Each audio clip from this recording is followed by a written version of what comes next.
אז איך אני מסכם את שנת 2020? האמת, השנה התחילה לא רע. הגעתי לביקור בישראל, ביליתי זמן עם הנכדים, עם המשפחה, ביקרתי בתערוכת התיירות השנתית, בה פגשתי לא מעט אנשים חדשים. נוצרו שיתופי פעולה מעניינים והמון תוכניות ורעיונות לשנה המתקרבת. יומן הטיולים היה מלא. מתעניינים חדשים ופניות חדשות נכנסו כל הזמן.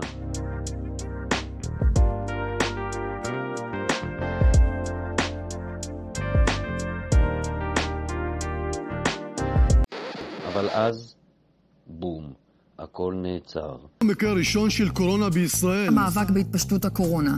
יואב אבן כתבנו לענייני בריאות. Tonight with hospitals at a breaking point and some morgues filling fast. All 50 states across our nation now have COVID cases on the rise by at least double digits. More states reaching breaking points as the coronavirus pandemic hits new highs. The U.S. reported more than 100,000 a dire picture of a virus spiraling out of control. עלת נגיף הקורונה. מניין המתים עלה ל-304 בני אדם, שמקרה מוות ראשון נרשם מחוץ לסין בפיליפינים. מספר הנדבקים בווירוס ממשיך לעלות ועומד על קרוב ל-15,000.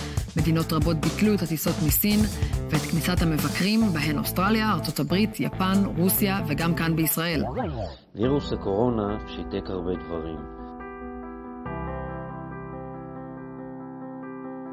כולל את ענף התיירות.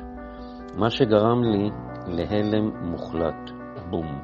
מלוח טיולים עמוס, לשבת בבית בחוסר מעש.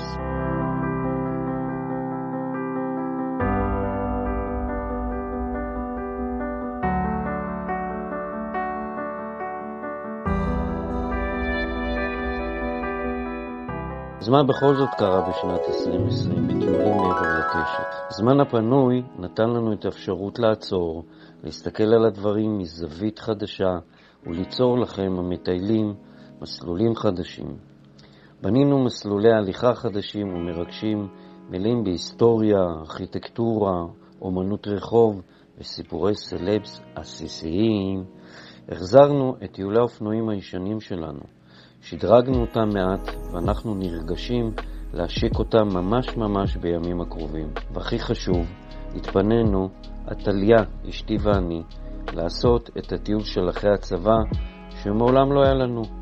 ככה, ברכב הטיולים שלנו, שעשה הסבה למלון נייד, חרשנו את חלקה הדרום-מערבי של ארצות הברית במשך יותר מחודש ימים. מטיילים, חווים, מתפעלים, ובעיקר לומדים את הקרקע לטיולים עתידיים שעוד יבואו עלינו לטובה.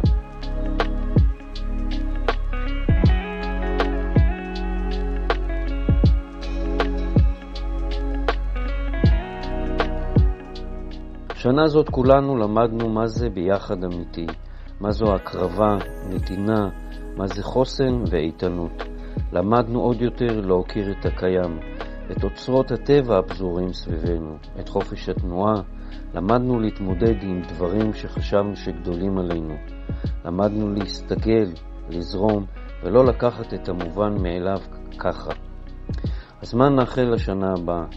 שתהיה זו שנה של בריאות, של יחד, של אהבת חינם, של אחדות, ושנדע רק זמנים טובים ושמחות. כמו שאתם מכירים, שלא ייגמרו לנו הדרכים לעולם.